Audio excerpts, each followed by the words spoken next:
Alright guys, what is going on? I just came back from ukulele practice, but today I'm gonna do something that I was trying to do for a while. Before I even say anything, dude, I dropped some new freaking clothing. I don't want to call it merch, I don't really like that, but this is the Disrupted long sleeve.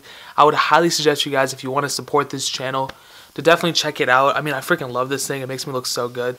Buy it for your grandma, buy it for your dog, buy it for your whoever. But this is a video I was trying to do for a little bit, and I'm kind of glad that I'm in a position now where I can do it. And basically what's going to happen is I'm going to daily drive the first gen iPhone. So I'm going to use this as my daily driver. There are some caveats to it, but I will explain that in a second. But dude, let's just take a look at it real quick.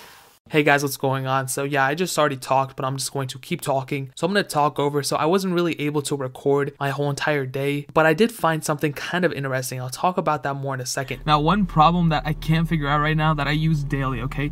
I use my Bluetooth all the time because I have to connect my phone to my car, right? Which I'm in my car right now. And I can't find any Bluetooth settings. I tried iPod.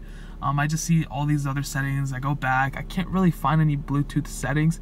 So that's kind of weird. It kind of makes me feel uncomfortable, and like I don't know if I should like call the police or anything, but like I feel like super like uncomfortable when they do this. So I can't listen to any songs. Not that I could listen to any songs because I can't download any apps on this thing. In my opinion, I feel like there's two ways of living, right? Either you like live like a normal person, or you ball out. And right now with my phone, I think, especially with this iPhone 1, I think I'm like balling out right now. But yeah, when I was at school, and I say this later a little bit in the video, I literally didn't even use my phone that much. You know, I realized because you're not allowed to use your phones in class. I do have some lenient classes, but the ones I'm in, I can't use it. So I would check it towards the end. But yeah, I don't really use my phone that much when I'm at school. All right, y'all, it's been a couple hours. See, the thing is like I don't even use my phone like during class. So I was in class this whole entire time.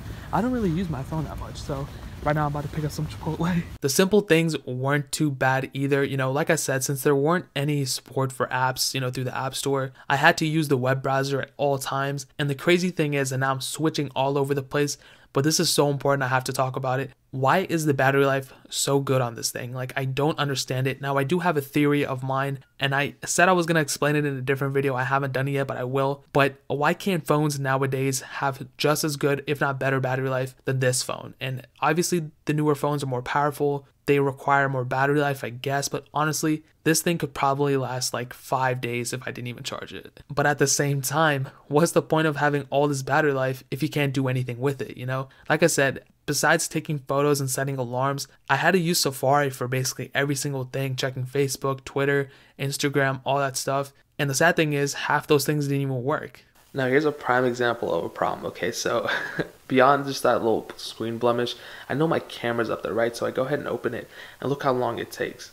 You see that? And I can't make any videos, and I can't have Snapchat or anything. So I try to take a photo or video of my birds over here. You can see it takes a long time. And if I try to get a little closer, let's see if they fly away. Reddit for some reason didn't load. I'm not too sure about that. Some other websites didn't work either. SoundCloud wasn't working for me because I had to listen to some of my music, my beats. So check out soundcloud.com/Alpaca. It was working earlier before though, but it randomly just stopped. So I'm not too sure what was going on there. Instagram wouldn't load for me either. Facebook would get into the login screen, and when I logged in, it would still give me the something's wrong error. But Twitter was the only thing that ended up working, which is so weird. And another thing that actually was really, really horrible and detrimental, my college websites and email didn't work on this either. So I wasn't able to check my campus email through my phone or my campus websites or grades or anything like that. But Gmail did work, so I was able to check my emails every once in a while through it. And honestly, I want to sum up this whole thing saying like this was so much easier than I thought. I thought at first that, oh, it would just be like so crazy and hard, and this would be like, you know, once in a lifetime challenge and this and that. But honestly, it's not like that at all. My biggest takeaway from this is that the more mundane tasks I would do on my phone, I would just not even do them and then just go on my laptop or go on my MacBook and just start doing whatever I needed to do. So I would use my iPhone less and I would use my MacBook more. So there's no surprise there, right? Like that kind of makes sense. They kind of go hand in hand. But on those miscellaneous apps that I would use, like Instagram, Snapchat, WhatsApp, and all those things that I would use on my phone, I couldn't use that anymore because there's no clients and I can't check them on Safari. So you would think I would go on my MacBook and use those things too, but I ended up not even doing that. Maybe I would check Twitter, but I already had Twitter access on my phone.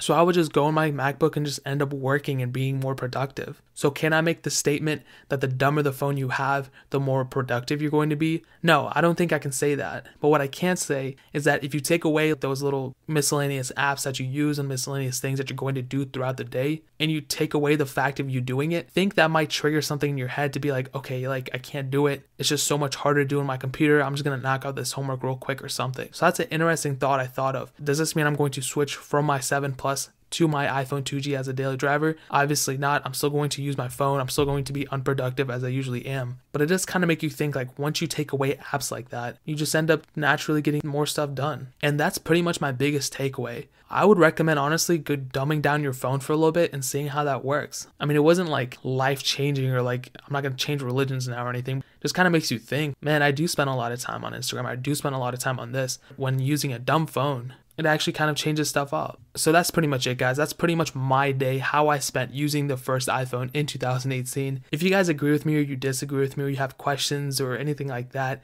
leave it down in the comment section below. This was kind of a different video. I kind of want to do more of these as well. So let me know in the comment section below whether you liked it or not. Definitely hit that like button. That'll mean so much. But please hit that subscribe button. We are going so strong, hitting goals like crazy. I'd really appreciate it if you guys could hit that subscribe button. Also, expand the description. All my links and everything are down there, so please check those out. My second channel, my SoundCloud, all that stuff. Please check out the description. But more importantly than everything else, I love every single one of you guys, and hopefully I'll catch you guys in the next video. Peace out till then.